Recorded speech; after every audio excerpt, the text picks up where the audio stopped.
निगरान वज़रा की press conference से, क्योंकि कल रात ये भी और परसों से आप सुन रहे हैं बलूचिस्तान से हमारे जो माएँ बहनें अजीज़ हैं वो एहतजाज कर रहे थे। तुर्बत में ये याद रहे कि पुलिस मुकाबले में एक नौजवान हलाक हुआ था। उस वाक़े की जुडिशल इंक्वायरी की ये मांग कर रहे थे और 7 लापता अफराद की बाजियाबी चाहते थे। तो ये इस्लामाबाद पहुँचे थे, तोसा तक थे कल परसों तक, और इस्लामाबाद पहुँचे। वहाँ पर 86 के करीब अफराद को कल गिरफ़्तार किया गया।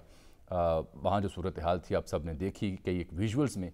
तो निगरान वज़ीर-ए-आज़म ने 3 रुकनी कमेटी बनाई, वो उनसे मिली भी। फिर कुछ देर पहले उन्होंने प्रेस कॉन्फ्रेंस की और कहा कि अच्छी खबर लेके आए हैं कि हमने तमाम जो ख़वातीन थीं और बच्चे थे उनको रिहा कर दिया है। ये सूरत हाल ख़राब हुई क्यों, और सरकार कैसे मुज़ाहिरीन के अब शिकवे दूर कर सकती है, ये इस मौजू से हम प्रोग्राम का आगाज़ कर रहे हैं। वो तो अच्छी खबर लेके आ गए हैं फवाद हसन फवाद साहब कि जी वो हमने रिहा कर दिया, और इस्लामाबाद हाई कोर्ट ने वैसे डिटेल तलब कर ली है उससे, IG पंजाब से। सेशन कोर्ट ने भी कुछ लोग रहा हुए हैं जमानत पे, 5-5 हज़ार रुपये की जमानत। देखें, हुकूमत का ये कहना है कि चंद लोग तो एहतजाज कर रहे थे, धरना दे के बैठे हुए थे प्रेस क्लब के सामने, उनको कुछ नहीं कहा गया।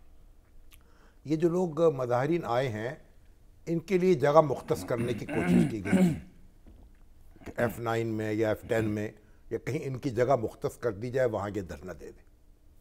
तो एक तो धरने की जगह पे इत्तफाक नहीं था, और दूसरी बात वो ये कह रहे हैं कि इनके अंदर कुछ मुकामी लोग शरीक हो गए जो इन्होंने अपने चेहरे छुपाए हुए थे। नहीं, वो तो इससे आगे चले गए कि ये जितने भी लोग बलूचिस्तान से आए थे इनमें से किसी एक शख्स ने, किसी खातून ने, किसी बच्चे ने कोई पत्थर तक नहीं मारा, मगर कोई मुकामी अफराद थे जिन्होंने शनाख्त अपनी छुपाई और इस सूरत हाल से फ़ायदा उठाने की कोशिश की। तो बहुत बड़ा चार्ज लगा रहे हैं वो। और वो कहते हैं कि कोई और संगीन वाक़या भी पेश आ सकता था, संगीन वारदात भी हो सकती थी। इससे कतई नज़र बहरहाल ज़्यादा एहतियात के साथ ये मामला जो है उसको डील करना चाहिए था, और वज़ीर-ए-आज़म जो हरकत में आए, अगर 1 दिन पहले या 2 दिन पहले, ये तो मालूम था कि मार्च के शुरा आने वाले पहुंचने ऐलान किया में थे, तो मामलात को संभाल लेते। 2-3 हफ्ते से वो सफ़र में थे। अब फवाद साहब ये कह रहे थे कि एक यानी सफ़ेद कपड़ों में एक शख्स था जो एक हवा दे रहा था, जिससे तशद्दुद जो है उसको हवा मिल रही थी, उसकी निशानदेही ज़रूरी है, उसकी शनाख्त ज़ाहिर की जाएगी और उस पर काम हो रहा है।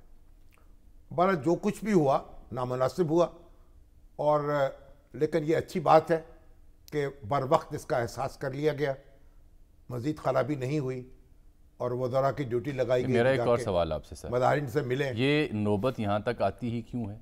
जब से वो तुर्बत से चले 2-3 हफ्ते तो हो गए ना उन्हें, तो तब सरकार को होश, ये इसका मतलब यह है कि किसी भी शख्स को या किसी भी ग्रुप को कोई अपनी ग्रीवेंसेस का अजाला मतलूब है तो वो फिर इतना बड़ा मार्च करे, इस्लामाबाद पहुँचे, कोई ऐसी सूरत दरपेश हो तो फिर उसकी बात सुनी जाएगी। उससे पहले ना 3 रुकनी कमेटी बनेगी ना उसके पास को जाएगा। ये क्या अजीब रवायत है? फिर जो वफाकी वज़ीर हैं कल्चर के, जी जमाल शाह साहब, जिनका ताल्लुक भी बलूचिस्तान से है, वो ये कह रहे थे कि होना तो ये चाहिए कि ये जो मामलात हैं बलूचिस्तान की हुकूमत वहाँ पहुँचती है, उसको वो डील कर, बिल्कुल करनी चाहिए थी, तो ऐसा हो जाता, लेकिन ऐसा नहीं हुआ। और क्यों नहीं हुआ वो भी हम जानते हैं कि शिकायत जो है इस्लामाबाद से है, और लोग समझते हैं कि इस्लामाबाद से ऐसी कार्रवाइयाँ होती हैं जिनसे उनको शिकायत पैदा होती हैं, तो इसलिए रुख उन्होंने इस्लामाबाद की तरफ कर लिया। अब एक और अलमिया सुन लें, इस सारी सूरत हाल के तनाजुर में मुख्तलिफ सियासी जमातें पॉइंट स्कोरिंग भी करती हैं। अब ये भूल जाती हैं सियासी जमातें कि जब इनका अपना दौरे हुकूमत चल रहा होता है तब भी बलूचिस्तान कोयटा में एहतजाज मुजाहरे हुए, लोग लाशें रख के बैठे रहे, तब कोई ना गया। अब याद आ रही है, तब तो खान साहब गए नहीं थे, वो तो नहीं। अब ये नून लीग के लिए भी है, पड़ी रही, मरियम भी मिली उन लोगों से, लेकिन अब कोई नहीं मिल रहा। देखिए ये पॉइंट स्कोरिंग नहीं थी और क्या है सर?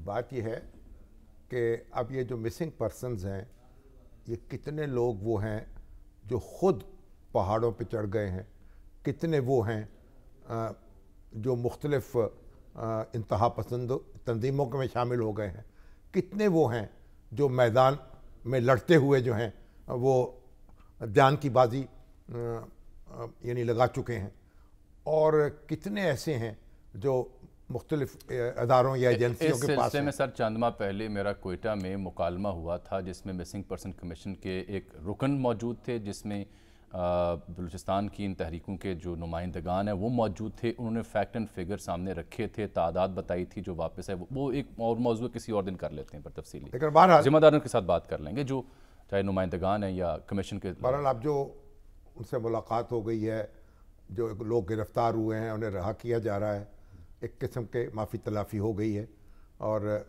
اب امید ہے اور ان سے بات چیت کے ذریعے سے ان کے گریوینسز جو ہیں ان کا ازالہ کیا جا رہا ہے، ان کی تسلی کی جا رہی ہے، اور مناسب ہو کہ ان سے بات چیت کے جو نتیجے ہوں ان کے دل پہ ہاتھ رکھیں اور کوشش کریں کہ جلد از جلد معلوم ہو جائے کہ کون شخص کہاں ہے. لیکن جب اس صورتحال پہ ایمنسٹی انٹرنیشنل جیسی تنظیموں کو ٹویٹ کرنے پڑے ہیں، وہ ایمنسٹی انٹرنیشنل وہاں تک جاتے کیوں ہیں؟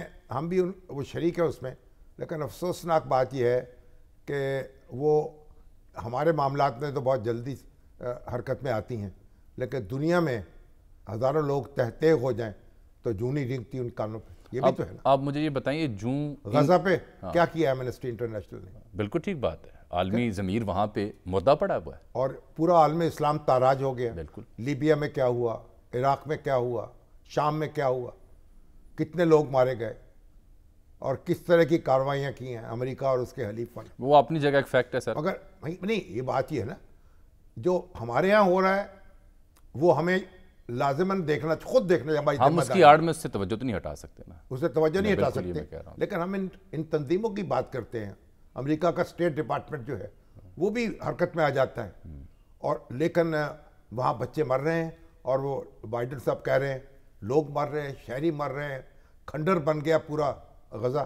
اور وہ کہہ رہے ہیں جب تک حماس جو ہے وہ موجود ہے نا اس وقت تک جنگ بندی نہیں ہو سکتی. دنیا میں ایسا کبھی ظلم دیکھنے میں آیا ہے؟ چنگیز اور ہلاکو کی یاد تازہ ہو گئی. صحیح کہہ رہے ہیں.